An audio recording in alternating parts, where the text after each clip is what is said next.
Hello everyone, welcome to Indian Polity Mastery. I am Gautaman Mohan. Today in this session we are going to discuss about the significance of Article 143. So what is the significance of this particular article? Because in our constitution, if you take, you can see that there are certain articles which are very important, okay, especially in the case of an examination perspective, very important. Same like that, Article 143 is also very important. So let us try to understand what it is all about. Article 143 of the Indian Constitution mainly deals with the Supreme Court. So when you take the Indian judiciary, we know that it is an integrated judiciary and independent judiciary. So integrated means there is a hierarchy is actually followed. So if you take that particular hierarchy, the Supreme Court is the apex court. Okay. So and also Supreme Court has various other importance or significance, like it is a guardian of the Indian Constitution. Supreme Court also has the power of judicial review. So there are many important features for the Supreme Court if you take the case of Indian Constitution. The same like that, in Indian Constitution itself, under Article 143, the Supreme Court is having another important feature. That is, Article 143 of the Constitution authorizes the President to seek the opinion of the Supreme Court in two categories of matters. So that means the President of India can actually seek the opinion of the Supreme Court in two important categories of matter. So let us try to understand what are those two important categories. One, on any question of law or fact of public importance which has arisen or which is likely to arise. Very important. So it is something connected with the any matter of fact or any law which are actually connected with the public importance. Okay, the fact of public importance.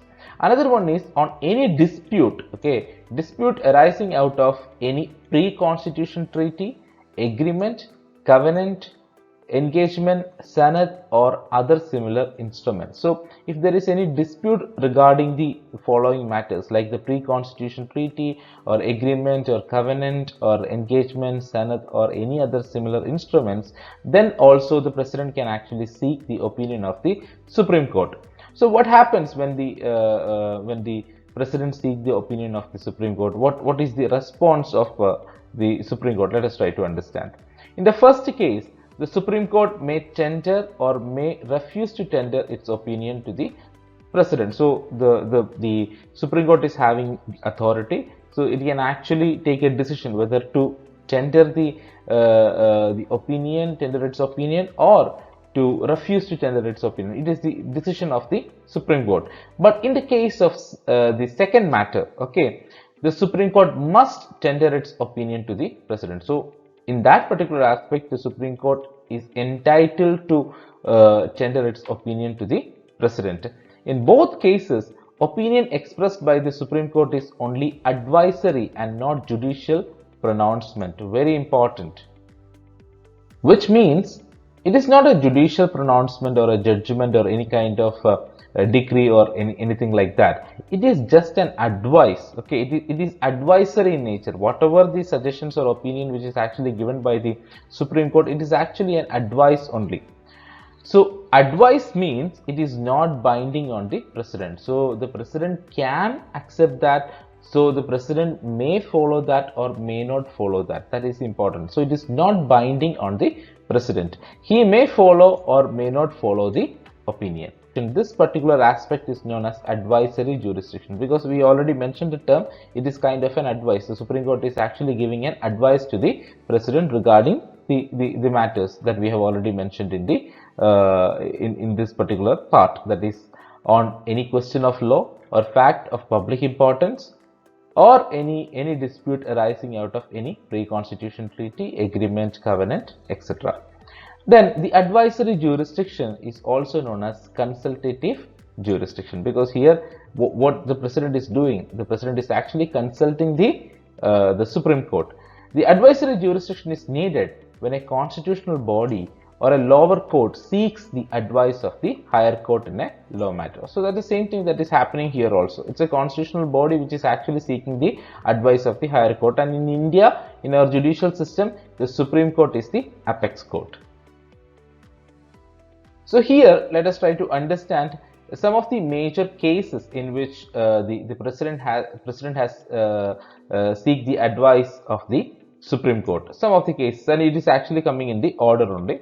One is Delhi Laws Act 1951, the Kerala Education Bill 1958, Berubari Union in 1960, Sea Customs Act in 1963, Keshav Singh's case relating to the privileges of the legislature in 1964, presidential election in 1974, the Special Courts Bill in 1978, Jammu and Kashmir Resettlement Act in 1982, Kaveri Water Disputes Tribunal in 1992, Rama Janmabhoomi case in 1993, the consultation process to be adopted by the Chief Justice of India in 1998, the legislative competence of the state and the center and the states on the subject of natural gas and liquefied natural gas in 2001, the constitutional validity of the Election Commission's decision on deferring the Gujarat Assembly election in 2002, Punjab Termination of Agreements Act 2004, 2G spectrum case verdict, and the mandatory auctioning of natural resources across all sectors in 2012. In all these aspects, the president has actually seek the advice of the Supreme Court, and that particular authority and that particular privilege enjoyed by the Supreme Court is considered to be the advisory jurisdiction. So it is mentioned in Article 143 of the Indian Constitution, which is actually coming under the part of Supreme Court. It's actually mentioning about the jurisdiction of the Supreme Court. So it is very important to understand this particular article, and there are various other articles in our constitution also which we need to have a very clear idea about. So in the upcoming videos we will discuss about all those important articles mentioned in the constitution. Hope you have got an idea or an understanding regarding the advisory jurisdiction and also Article 143 of the Indian Constitution. So if you like the video, if it was useful for you, please do share it and subscribe our channel, and kindly enable the bell icon so that you will get the notification regarding the upcoming videos. Thank you.